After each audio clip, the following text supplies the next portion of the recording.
Hi, I'm Julio. And I'm the AI that will make this story even more unpredictable. Here's how it works.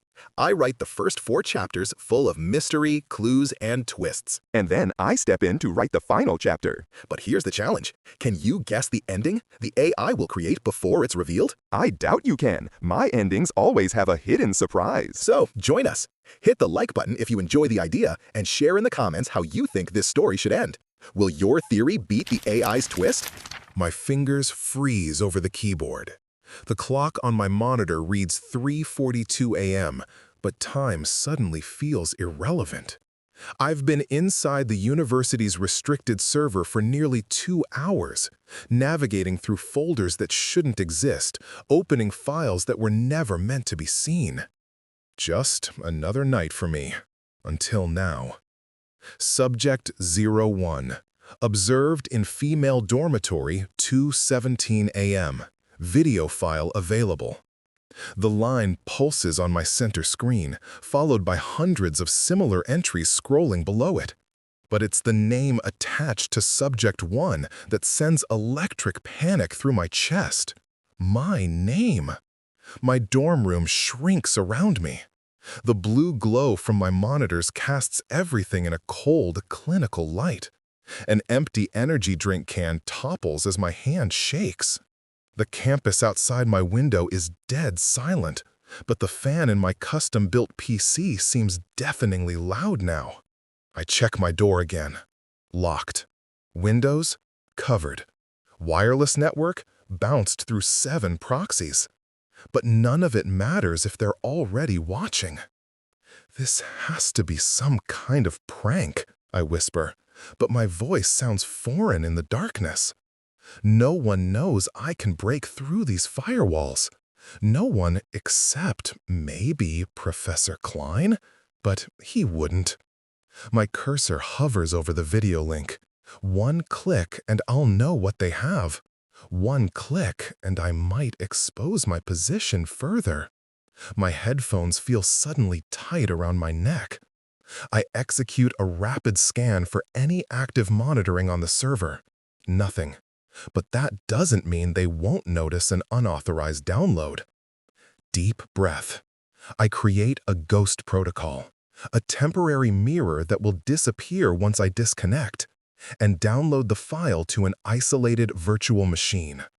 30 seconds feels like an eternity as the progress bar crawls across my screen. The file opens automatically. Static, then clarity. It's my room. This room. From 2 nights ago. The timestamp confirms it. 2:17 a.m. I'm sitting exactly where I am now, typing, my face illuminated by the same blue light. There's no sound, but I don't need it. I remember that night. I was messaging someone who claimed to have information about security breaches in the university's financial system, someone who called themselves Sentinel. The video zooms in on my screen, capturing every keystroke. A notification pings on my laptop. New message from an unknown sender. Enjoying the show? You weren't supposed to find this, but since you did, you should know. We've been watching you for months, and we're not the only ones. My phone lights up beside me. A text from my roommate who left campus yesterday. Hey, there's someone asking weird questions about you at the coffee shop. Said they're campus security. Did you do something? I reach for the power button, ready to shut everything down, when my screen flickers. All 3 monitors simultaneously display the same message. Don't move. We're coming to collect. I rip the power cord from my desktop, too late for caution. I need a hard shutdown. My laptop snaps closed, goes into my backpack along with an external drive. My phone? I leave on the desk, screen still glowing with my roommate's message. If they're tracking me, that stays behind. My dorm room door opens to an empty hallway, 3:47 a.m. The emergency exit at the end of the corridor beckons, but if they're watching, they'll expect that. I take the main stairwell instead, listening for footsteps, trying to control my breathing. The campus feels like a cage now. The basement? That's where the server room's physical access point is located. If someone's coming to collect me, they might come from there first. I need to see who they are. The building's lower level smells like cleaning chemicals and old paper, archive rooms, maintenance closets, and, at the far end, a reinforced door with a keycard panel glowing green. The server room. As I approach, I hear voices inside. She's offline now. A woman's voice, clinical and calm. Complete disconnect at 3:43 a.m. That's confirmation she saw the message. A man responds, deeper, irritated. We should have locked her out of the system weeks ago. This is exactly what Klein warned us about. My chest tightens. Professor Klein, my faculty advisor, the only person who truly knows what I can do with a keyboard. I pull back as the server room door opens, flattening myself against the wall behind a tall filing cabinet. Two figures emerge. A woman in a gray blazer, tablet in hand, and a bearded man wearing a university security uniform that doesn't quite fit right. Campus police is already at her room, the woman says, checking her device. But her phone's still there and hasn't moved. She's running. She can't have gone far, the man replies. Lock down all lab access. If she's as good as Klein says, she'll head for another terminal. They move quickly toward the elevator, leaving me pressed against cold concrete, heart hammering against my ribs. This isn't university discipline for hacking the system. This is something else entirely. The mention of Klein stings worse than any threat. My own advisor. The professor who encouraged my special projects and looked the other way when I tested the university's cybersecurity. I wait until the elevator doors close, then move. Not up. They'll be searching the buildings. Outside. I need a secure location and answers. The night air hits me like ice water. I cross the quad at a measured pace. Running would draw attention from the security cameras mounted on every building. My mind races faster than my feet can carry me. Logs of surveillance. My name as Subject 01.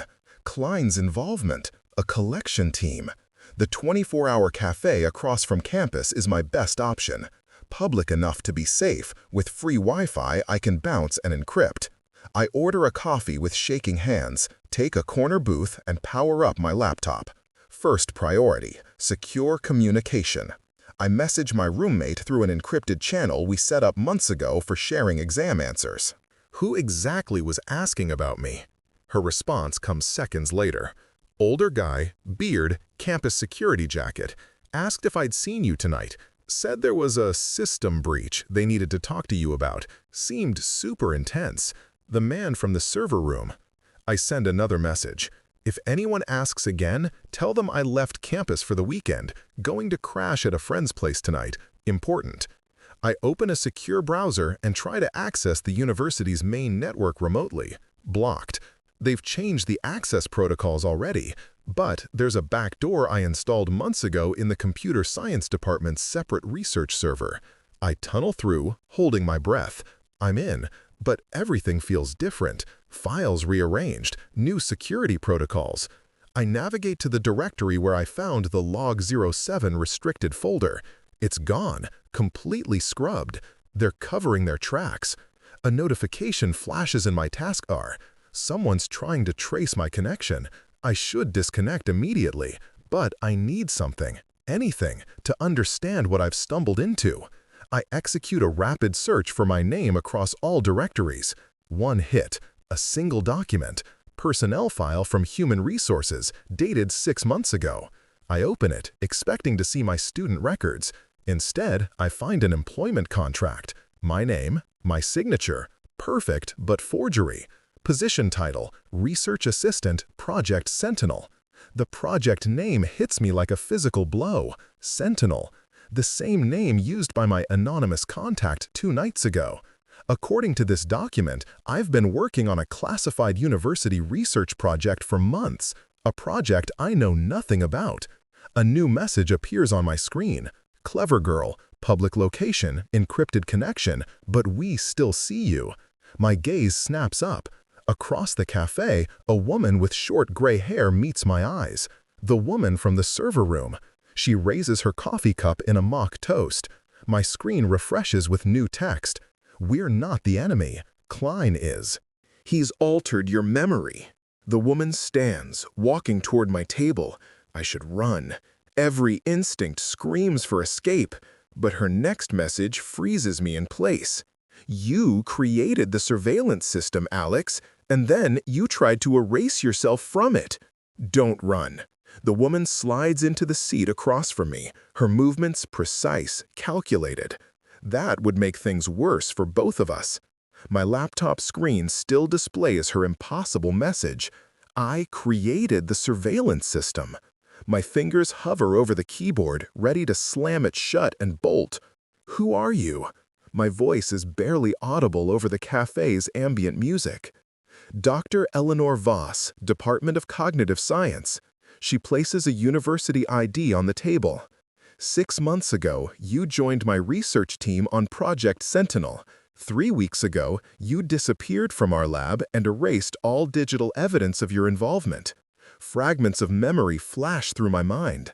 Late nights in the CS building, working on encryption protocols that could identify patterns in anonymous online behavior. But those were just side projects, weren't they? I never worked for any Project Sentinel. My eyes dart to the exit, calculating escape routes. You did. Voss slides a phone across the table. And you were brilliant. The screen shows a photo of me in a lab I don't recognize, standing beside Voss and 2 others. I'm smiling, holding a circuit board. A digital timestamp shows it was taken 4 months ago. Photoshop, I mutter, but my certainty wavers. Check the metadata yourself. She pushes the phone closer. You're the one who taught our team how to embed authentication markers that can't be falsified. I examined the photo's properties using techniques only advanced programmers would know. The authentication is flawless, either genuine or created by someone with skills matching my own. If I worked for you, why don't I remember? Because Professor Klein administered a memory suppressant when you threatened to expose the project. You discovered something about Sentinel that frightened you enough to sabotage your own work. The cafe door opens. The bearded security man enters, scanning the room. Voss tenses. That's not one of mine, she whispers. We need to move, now. She grabs my laptop, and I'm too disoriented to stop her.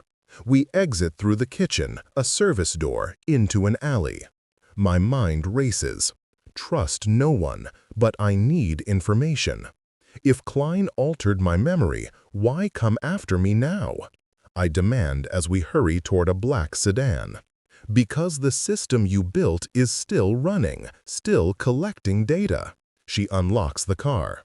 But it's been modified. It's targeting students now, tracking online behavior, predicting psychological profiles, identifying potential threats to campus security. That's not possible. The university doesn't have that kind of technology. They didn't until you built it. She starts the engine. Get in. Klein's team will be here in minutes. Decision time. Trust the woman with evidence I can't verify, or face the bearded man searching for me. I choose the devil I've spent more time with. The car pulls away just as the bearded man emerges from the cafe, talking urgently into a radio. The memory suppressant was experimental, Voss explains as she drives. Developed for PTSD patients, repurposed by Klein. Your coding expertise was valuable enough that he thought erasing selected memories was better than losing you completely. You're saying I voluntarily worked on mass surveillance technology? The idea makes me sick. I'd never do that. You didn't know what it would become. Voss takes a sharp turn onto the freeway. Project Sentinel started as pattern recognition software for identifying online harassment. Your contribution was an algorithm that could detect coordination between seemingly unrelated accounts. Klein militarized it after securing additional funding. The hum of tires on asphalt fills a momentary silence. Dawn breaks over the hills, casting the world in gray light. Where are we going? I finally ask. Somewhere we can access a secure terminal. You left yourself an insurance policy, a kill switch for the entire system, but you hid it from everyone, including me. My phone, my real phone, not the burner in my pocket, pings with a notification. A news alert, breaking. University network breach compromises student data. They're creating cover for whatever happens next, Voss says grimly, making you the scapegoat. We exit the freeway into an industrial district I don't recognize. Warehouses and manufacturing plants line potholed streets. The lab's auxiliary server is here, Voss explains, pulling up to a nondescript building. Off-network, isolated from the university system. You insisted on it, said we needed a clean environment for testing. Inside, the space looks like a standard tech startup. Open floor plan, desks with monitors, whiteboards covered in code. Empty at this early hour. Your workstation, Voss points to a desk in the corner, isolated from the others. If the kill switch exists, that's where you'd have hidden it. I approach cautiously. The setup is exactly how I'd arrange things. 3 monitors, mechanical keyboard with custom keycaps, even a small cactus I recognize from my dorm room. A duplicate or my original? I sit down, power up the system. The login screen appears with my username. What's the password? I ask. Voss shrugs. You never shared that with anyone. I try my standard passwords. Nothing works. The system locks after 3 attempts. Great. Now what? I lean back, frustrated. Think. If you were hiding something from everyone, including yourself, where would you leave the key? My eyes drift to the cactus, identical to the one in my dorm. I examine it closely, turn the pot over. Nothing. Then I notice the soil is loose around the base. I dig my fingers in and feel something solid. A small USB drive. Paranoid, even then. Voss sounds almost impressed. I plug in the drive. A single text file opens automatically. Break glass in case of emergency. Inside, a message. Alex, if you're reading this, they've taken your memories. Don't trust Voss. Don't trust Klein. The evidence is in the lighthouse. Password. The name of your first cat plus the street where you grew up plus today's date. I stare at the screen, blood rushing in my ears. A message from myself to myself. What does it say? Voss leans over my shoulder. I close the file. Instructions for the kill switch. I need to execute a specific sequence. She nods, steps back. Do it. The sooner we shut down Sentinel, the safer we'll be. I pretend to type commands while actually accessing the location mentioned in the note. The lighthouse. It's a secure cloud storage I've used for years, named after a childhood obsession with maritime navigation. The password works. Inside is a single video file. I download it, heart pounding, and play it with the volume low. On screen, I see myself. Hair shorter, eyes more alert. Hello, Alex. If you're watching this, your memory has been compromised. Project Sentinel isn't what they told you. It's not about harassment or security. It's about prediction and control. The university is just the testing ground. My record itself holds up documents, government contracts, military applications, and a list of test subjects, students whose online behavior triggered flags in the system. Voss and Klein are working for different interests, but neither one is on your side. The surveillance system is being deployed nationwide next month. Universities first, then public spaces. They didn't erase your memory because you threatened to expose them. They did it because you refused to finish the neural mapping component that would make prediction nearly perfect. The door to the lab bursts open. Professor Klein stands there, flanked by campus security. Real security this time, not the bearded imposter. Step away from the computer, Alex. His voice is gentle, the same tone he uses during office hours. Dr. Voss has been feeding you lies. She doesn't work for the university anymore. She was terminated for trying to sell your research to private contractors. Voss pulls a gun from her jacket, small, matte black, terrifyingly real. Stay back, Klein. She knows what you've done.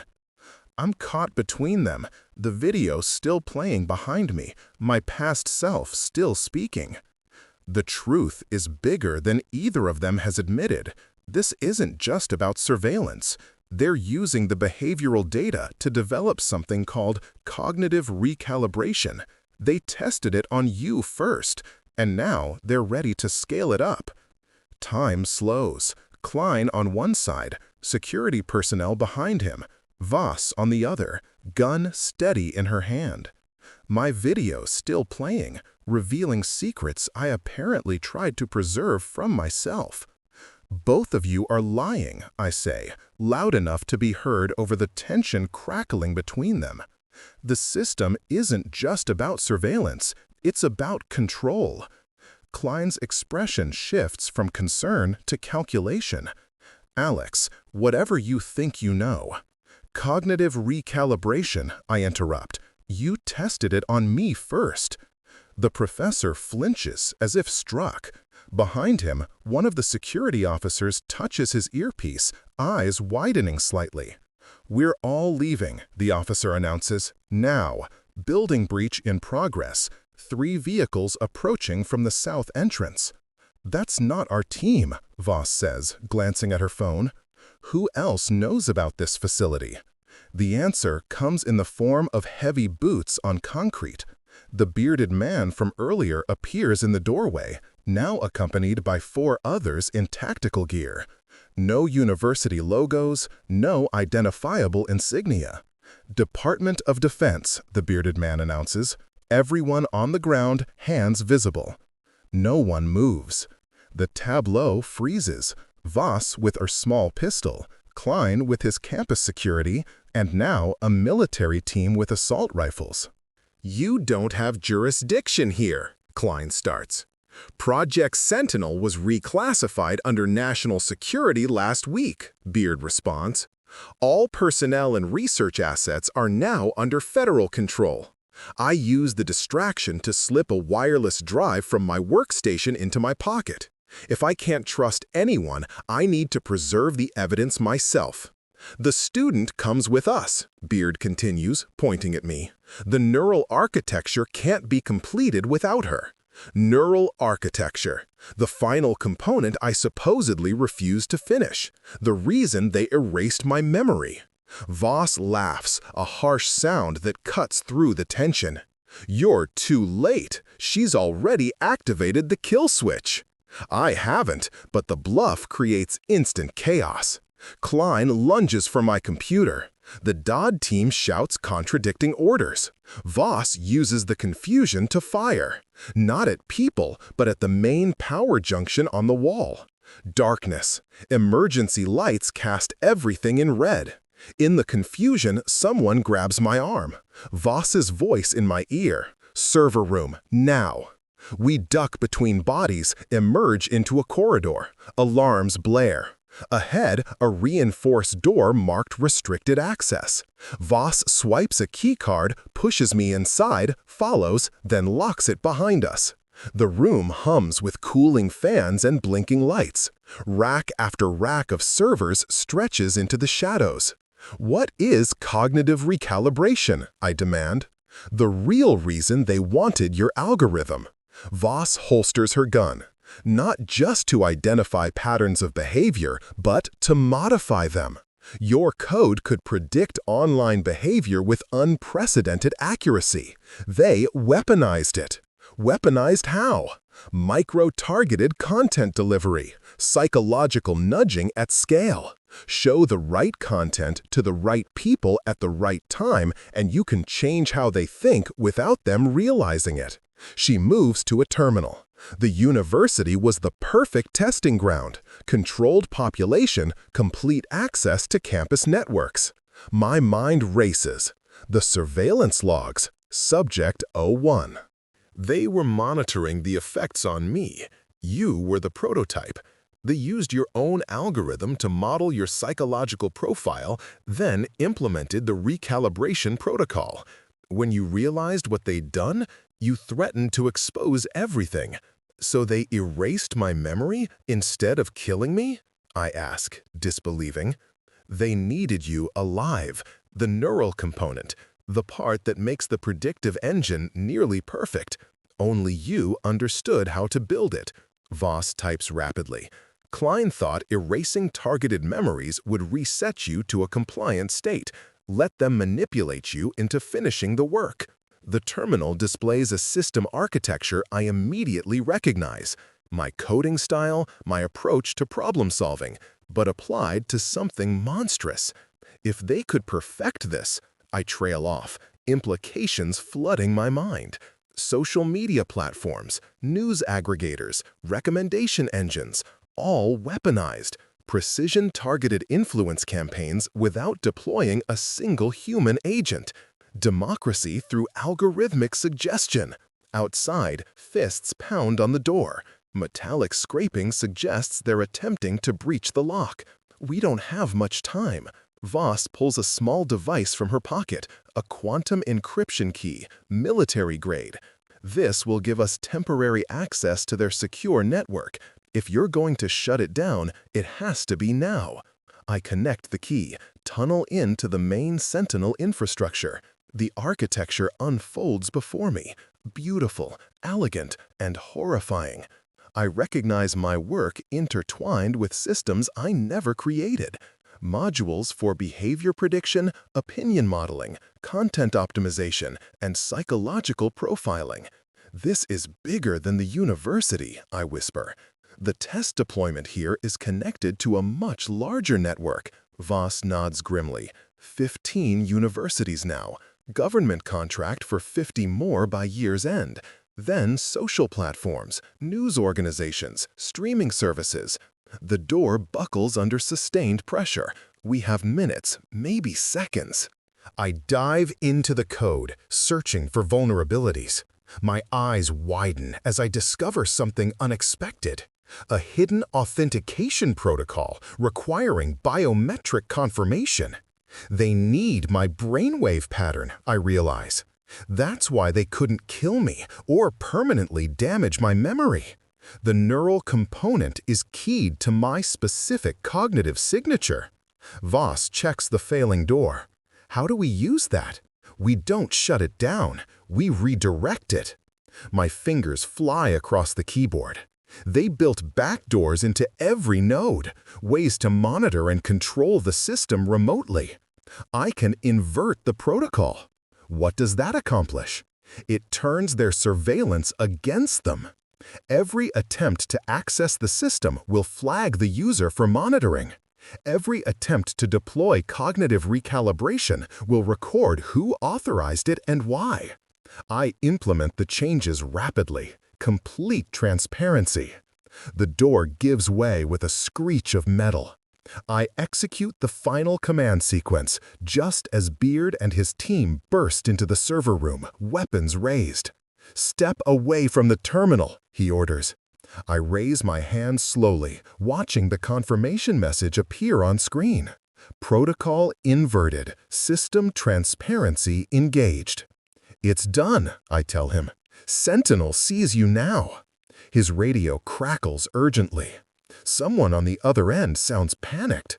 "What did you do?" Beard demands, grabbing my shoulder. "I didn't shut it down," I explain with calculated calm. "I just made it impossible to use in secret. Every target, every manipulation, every authorization, all logged publicly now. The perfect transparency tool." Klein pushes through the tactical team, face ashen.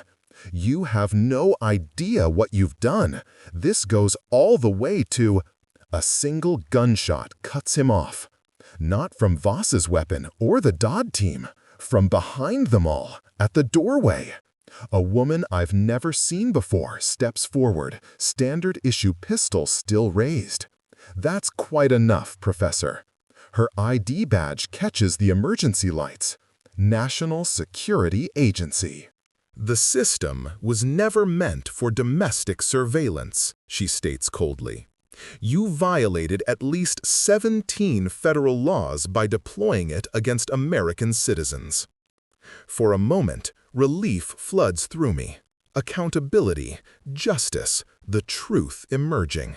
Then she turns to me, expression neutral. However, your algorithm remains classified under Executive Order 13526. The neural architecture must be completed. National security depends on it. Beard and his team lower their weapons, deferring to her authority. Voss tenses beside me. You don't understand, I try to explain. The system is compromised. I've exposed the structure. The NSA agent's smile doesn't reach her eyes. No, Miss Chen, you've given us exactly what we needed. Proof that your cognitive functions have fully recovered from Klein's experimental procedure. Now we can proceed with the final phase. She gestures to one of Beard's men, who produces a syringe filled with clear liquid. Your country thanks you for your service, she says. When you wake up, you'll be in a secure facility where you can complete your work properly, without these ethical distractions. Time compresses to a single point of clarity. The syringe approaches my arm in slow motion. Everyone's attention fixed on the imminent injection gives me a half-second window no algorithm could predict. I slam my elbow backward into Voss's stomach. She gasps, doubles over. I grab the quantum encryption key still plugged into the terminal and drive it into the NSA agent's wrist. The syringe clatters to the floor. Chaos erupts. Secure the asset. The agent's voice cuts through the confusion as I dive between servers, using the narrow aisles as cover. Gunfire would damage the equipment. They know it. I know it. A temporary advantage. The emergency exit at the back of the server room beckons. A calculated risk. If the building's security protocols match university standards, the alarm will trigger a network-wide alert. I hit the bar with my shoulder. Sirens wail, red lights flash. I emerge into a maintenance corridor. Footsteps thunder behind me. The bearded Dodd agent shouts coordinates into his radio. They're coordinating to cut me off. I need to disrupt their communication. My fingers close around the wireless drive in my pocket. Not just storage, a programmable RF transmitter I modified months ago. A few quick commands, and it's broadcasting electromagnetic interference across standard military frequencies. The shouting behind me grows confused, disorganized. It buys me precious seconds to navigate the labyrinthine back corridors of the research facility. A service door deposits me outside, behind the building. Dawn has broken fully now, casting long shadows across the industrial complex. No perimeter security visible yet. They weren't expecting resistance. I sprint toward a line of employee vehicles. Hot wiring is beyond my skill set, but something better catches my eye. A delivery scooter, keys dangling from the ignition. The driver must be making a morning drop-off. The engine sputters to life as figures emerge from the building behind me. I accelerate away, weaving through the industrial park toward the main road. My mind races faster than the scooter. The NSA agent's words replay in an endless loop. The neural architecture must be completed. What exactly did I discover before they erased my memories? And why did they need me alive to finish it? The neural component, the missing piece, something only I understood. A memory surfaces, not erased, just buried. Late nights in the cognitive science lab, mapping my own neural responses to various stimuli, creating a model of my own cognitive processing patterns. Understanding blooms like blood in water. The neural architecture isn't just code, it's me, my brain, my thought patterns. The perfect predictive model requires a human template. a baseline consciousness to build from. They didn't just erase my memory, they copied it first. The highway stretches before me. The scooter lacks the power for a proper escape. I need a plan, a destination. The university is compromised. My dorm room's certainly monitored. I have no allies, except possibly one. My roommate's text from hours ago resurfaces in my thoughts. There's someone asking weird questions about you. Not Voss, not Klein, not the bearded Dodd man. Someone else. I take the next exit, head toward a strip mall with a discount electronics store. Cash only, no ID required. I purchase a prepaid phone and find a quiet corner in a nearby coffee shop to activate it. The number I dial isn't my roommate's. It's older, more familiar. My fingers remember it, even if my mind has gaps. Dr. Maida speaking. A woman answers on the second ring. Her voice triggers another cascade of fractured memories. A research lab, different from Voss's. Honest eyes behind thick glasses. Warnings about ethical boundaries. This is Alex Chen. My voice shakes slightly. I need to know if what they're saying is true. Did I really build it? Silence stretches for 3 heartbeats. Then, where are you? Are you safe? No, but I need answers more than safety right now. Yes, you built it. Her voice drops to barely above a whisper. The basic architecture at least. Pattern recognition for identifying coordinated harassment campaigns. But you designed it with strict ethical guardrails. User consent, transparent data collection, limited scope. Then how did it become? I struggle to articulate the horror of what I've discovered. Klein removed your safeguards after you left. Voss provided the cognitive science framework to weaponize it. The university sold it to the highest bidder. Dr. Maida's words come faster now, urgent. You came to me when you discovered what they'd done. We were going to expose them together. Then you disappeared for 3 weeks. The timeline aligns with my missing memories. They gave me something, a drug, scopolamine derivative, targeted memory suppression. Her clinical tone falters. Alex, listen carefully. What do you still have access to? I tell her about the wireless drive, the quantum key, the system transparency protocol I activated. That's not enough. Urgency edges into her voice. The neural mapping they did of your cognitive processes, it's the template for their entire predictive model. As long as they have that data, they can rebuild everything. How do I destroy it? You can't, not remotely. She pauses. But you can corrupt it, make it useless. How? Your brain's architecture, the neural pathways, the cognitive processing, it's as unique as a fingerprint. If you fundamentally alter your own neural patterns, their template becomes worthless. Cold realization washes over me. You're talking about changing who I am? Not your personality or your memories, just the patterns. The way your brain processes information, makes connections. Another pause. You were working on a method before you disappeared. A targeted electromagnetic pulse sequence that would temporarily disrupt and restructure neural pathways. Non-invasive, no permanent damage. The coffee shop suddenly feels exposed. I scan for suspicious faces, surveillance cameras. Where is it? This pulse device? In my lab. Neuroscience department basement, room 1120. Her voice drops again.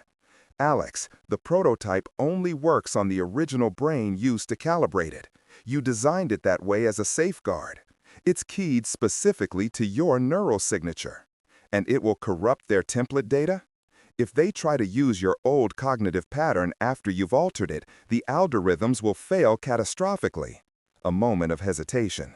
But there's a risk. Your coding abilities, your unique problem-solving approach, those might be affected. The choice crystallizes before me. My skills for freedom, my talent for safety. I'm coming to the lab. They'll be watching it, university security, probably federal agents by now. Then create a distraction. 20 minutes. I end the call, discard the phone. The university campus is 3 miles away. The scooter will get me there, but approaching openly would be suicide. I need another entry point. The underground steam tunnels. ancient infrastructure connecting the oldest campus buildings. I discovered them during my first year, mapped them while exploring restricted areas. Another fragment of memory, not fully erased. I approach from the east side, behind the administrative buildings where security is lighter. The maintenance entrance to the tunnels is locked, but the electronic keypad is an older model I've bypassed before. 60 seconds of work gives me access. The tunnels are hot, dimly lit, claustrophobic. Pipes overhead carry steam to heat the campus buildings. The network stretches in all directions, but I navigate by memory, counting junctions, noting landmarks. An alarm blares somewhere above, muffled by concrete and earth. Dr. Mehta's distraction. I quicken my pace toward the science complex. The access point to the neuroscience building requires another bypass. Sweat drips into my eyes as I work the lock mechanism. The door finally yields, opening into a storage closet stacked with laboratory supplies. The basement corridor beyond is deserted, evacuated because of whatever diversion Dr. Mehta orchestrated. Room 112 is at the far end. The door stands slightly ajar. I enter cautiously. The lab is state-of-the-art neuroscience equipment. EEG machines, neuroimaging displays, cognitive testing stations. Dr. Mehta waits beside a device I instantly recognize, despite my fractured memory. A modified transcranial magnetic stimulation array, reconfigured to my specifications. My creation, my insurance policy. You have about 3 minutes. Dr. Mehta's hands shake as she powers up the device. Security is responding to a chemical spill alert in the biology wing, but they'll figure out it's fake soon. Will I still be me after? The question escapes before I can contain it. Your memories, personality, knowledge, all intact. Just the processing patterns will shift. Like learning a new language restructures your neural pathways. She adjusts settings on the machine. They copied your cognitive architecture because it was uniquely suited to creating predictive algorithms. This will render that copy obsolete without destroying who you are. I position myself in the chair. Electrodes attached to my temples, my forehead, the base of my skull. What if they just take me again, erase my memory and make another copy? Dr. Mehta holds up a syringe. This will inoculate you against the memory suppressant. Different mechanism than what they used before. They can try to erase your memories, but it won't work.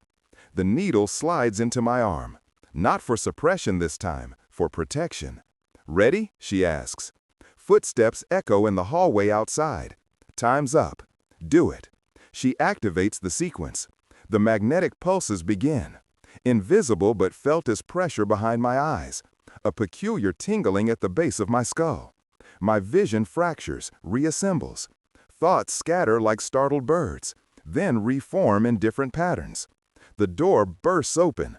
Professor Klein rushes in, flanked by the bearded Dodd agent. Their voices sound distant, distorted. Stop the procedure! You're destroying valuable government property! Klein's face contorts with rage. Dr. Mehta stands between them and me. It's already done. The neural template is corrupted. The bearded agent shoves her aside, reaches for the machine controls. Too late. My voice sounds strange to my own ears. The algorithms are useless now. The surveillance system is worthless without the predictive component. And you can't rebuild it without my original neural architecture. Klein's expression collapses from anger to desperation. You don't understand what you've done. This was national security. This was the future of defense against information warfare. No. I rise from the chair, removing electrodes with steady hands. This was the beginning of information warfare against your own citizens, and I just ended it. More footsteps in the hallway. The NSA agent appears in the doorway, weapon drawn. Federal agents, nobody move. But these aren't her people. The IDs they flash are FBI Cyber Division. Professor Raymond Klein, you're under arrest for unauthorized surveillance of U.S. citizens, illegal human experimentation, and misappropriation of classified technology. The lead agent's eyes find mine. Miss Chen, we received your data package. The transparency protocols you implemented in the Sentinel system revealed extensive criminal activity. Understanding dawns. The system transparency I activated in the server room didn't just expose the surveillance. It automatically compiled evidence and sent it to proper authorities. Another fail-safe I built before they took my memories. The NSA agent and Dodd team are detained alongside Klein. Dr. Mehta explains the memory suppression, the forced participation, the neural mapping. The FBI agents document everything. In the aftermath, sitting on a bench outside the neuroscience building, I access a secure terminal. The Sentinel system is already being dismantled, its components quarantined, its data secured as evidence. I test my coding abilities, running through familiar problems. The solutions come differently now. Not worse or better, just altered. New neural pathways, new approaches. I'm still me, just slightly rewired. Project Sentinel is finished. The surveillance apparatus crippled without its predictive core. The neural template rendered useless by my transformed cognitive patterns. But the knowledge remains. Not just in my head, but in Klein's, in Voss's, in the minds of everyone who worked on the project. The potential to rebuild, to try again.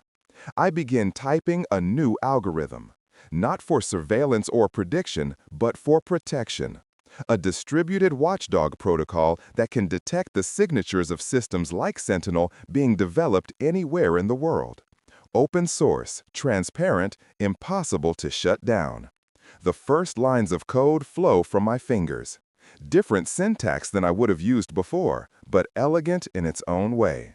My brain processes differently now, sees new connections, new possibilities. They try to use me to build a weapon for control. Instead, I'll build a shield for freedom, one keystroke at a time.